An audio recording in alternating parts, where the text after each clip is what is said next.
Un tie-break, Rafael Nadal.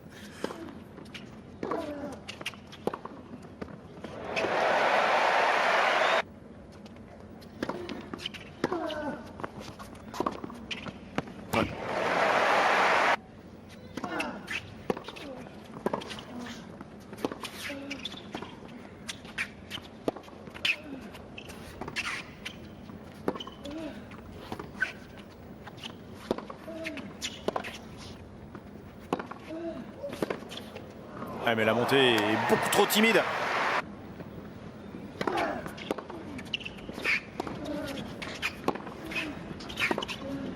Ouais, ça c'est du velours.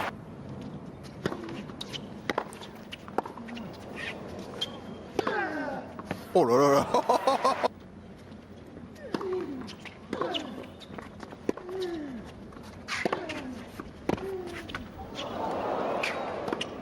Oui, tranquille.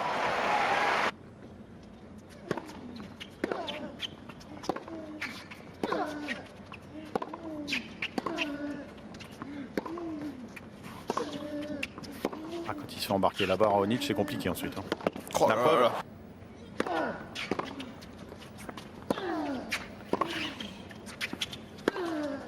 Non mais il ne pourra pas s'en sortir.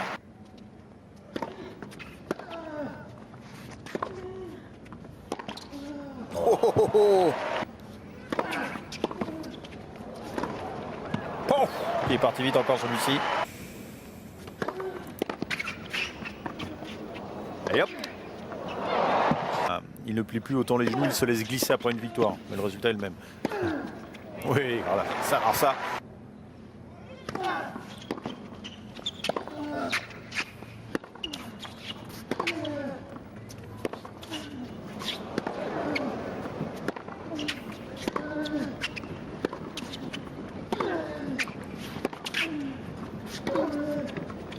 Allez, allez, faut y aller. Et de 3. Bon, tiens.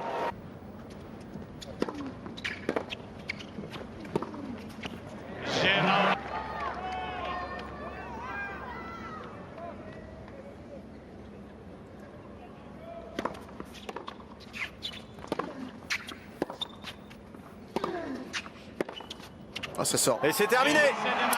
C'est terminé. Et Rafael Nadal, sans stress aujourd'hui, sans inquiétude aucune, s'impose en finale face à Milos Raonic. 6-2. 6-2. Voilà pour les chiffres bruts. Reste Julien l'impression laissée par Rafael Nadal. Autant il a dû livrer un gros match hier face à Novak Djokovic et ça s'est joué au tie-break du 3e. Autant là, il n'y a même pas eu la moindre inquiétude, on a l'impression, pour Rafael Nadal. Non, il faut même dire ce qu'il y a. Il n'y a pas eu de match. Hein. Les deux premiers jeux sur un match de 2-7, c'est rien. Parce que Raonic a passé un peu de première. Et puis, il fallait aussi que l'œil de Rafa Nadal s'habitue un peu au service du Canadien. Et tout doucement, hop, il est bien rentré. On l'a vu, contre énormément sur les grosses premières aplats, surtout côté revers où ça a un peu fait mal, là, milieu du premier set. Et ensuite, sur ses jeux de service, il n'y a aucun souci. Il sert bien. Et puis ensuite, il fait les jeux avec son coup droit. Il enroule. Il vient vraiment mettre en difficulté l'adversaire. Mais comme on disait, vraiment là, ça laisse un sale souvenir à Milos Raonic pour sa première finale. Et en plus, devant son public, il passe complètement à travers. Oui, c'est un petit peu trop tôt là pour y penser, mais il n'aura pas tout perdu. Première finale d'un Master 1000 avec l'accession à partir de demain parmi les 10 meilleurs joueurs du monde pour le moment. Il reste sur ce 6-2 encaissé face à Rafael Nadal. Pour son 4e match, Sébastien, Milos Raonic n'a toujours pas remporté le moindre set face à Rafael Nadal, qui est plus affûté que jamais. Mesdemoiselles, c'est pour vous, profitez. C'est gratuit, ou presque, c'est le prix de l'abonnement à Canal. Oui, effectivement, on va rester avec vous pour la cérémonie, mais voilà, 25e Master 1000 pour Rafael Nadal, qui est tout là-haut, vraiment, 4 de plus que Roger Federer, 8 de plus qu'André Agassi, qui est désormais qui est toujours en 3e position des nombres de Master 1000 remportés, mais c'est vous dire quand même ce que fait Rafael Nadal en Grand Chelem, à Roland Garros bien sûr, mais également en Master 1000.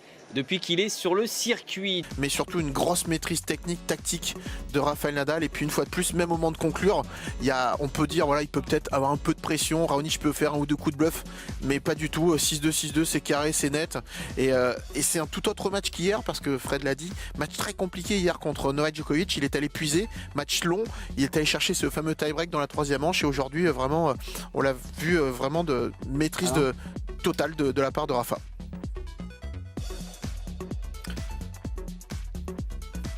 Vous souhaitez une plus belle finale la prochaine fois. Ce qu'on peut faire aussi, c'est vous priver de finale tout court. C'est ce que je voulais surtout pas dire. Mais une fois de plus, moi ce qui me fait halluciner, c'est voilà cette stat. Maintenant, il a 48 victoires pour 3 défaites cette saison. C'est hallucinant.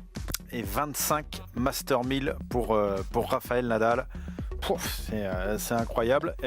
Vous parliez de Cincinnati, Sébastien. C'était le dernier Master 1000 en date pour Roger Federer à l'époque, son 21e. Il égalait Rafael Nadal. Il n'en a plus gagné depuis. Rafael Nadal vient de porter son total à 25 maintenant.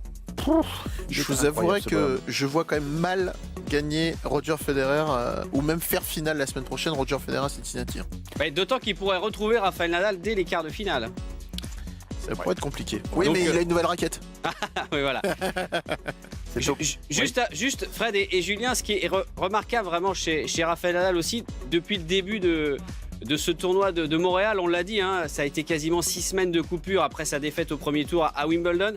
Et on a eu l'impression qu'il rentrait à chaque fois sur le court comme un junior qui découvre le circuit avec énormément de détermination à s'encourager, à serrer le poing, un peu comme un junior le fait quand il découvre le grand circuit. Ça aussi, c'est quand même incroyable chez l'Espagnol. Oui, mais c'est quelque chose qu'il a tout le temps, hein, même lorsqu'il n'est pas blessé, qu'il enchaîne les matchs, qu'il enchaîne les tournois, il a toujours cette même motivation, les mêmes attitudes, la même course après le toss pour aller rejoindre sa place au fond du court, mais c'est tout simplement parce qu'il aime le jeu, Julien. Oui, même quand il fait un tennis ballon, il est comme ça, donc dans tout ce qu'il fait, il a vraiment cette envie, et puis elle le quitte jamais. C'est un gros travailleur, et moi je trouve même que là, il est encore un peu plus fort qu'on l'a pu le voir jouer sur la saison sur terre battue, ce fameux coup droit qui fait très mal, qui est très lourd, et depuis le début de semaine, un très très bon service. On l'a vu bien servir encore aujourd'hui. Vous le trouvez là plus fort que... Moi, je le trouve plus physique encore que la saison sur terre battue. Là, sur la vue des quelques même matchs. Même sur la fin de saison de terre, même sur Rome, Roland-Garros. Ouais, parce que je trouve qu'il met vraiment un impact physique d'entrée de jeu. Et là, pourtant, il a eu des jeux un peu différents à jouer tout au long de la semaine. Et il a réussi à les maîtriser vraiment bien. Et quand il était vraiment en duel en fond de cours avec Novak Djokovic hier, même si Novak Djokovic frappait très fort, très long, il quittait pas sa ligne de fond de cours, il était très proche, parfois il essayait de jouer en avançant, alors qu'on aurait pu voir il y a encore quelques temps Rafael Nadal être un peu plus loin de sa ligne de fond de cours, essayer de gérer. Là, il rentre à l'intérieur du cours, donc vraiment bien.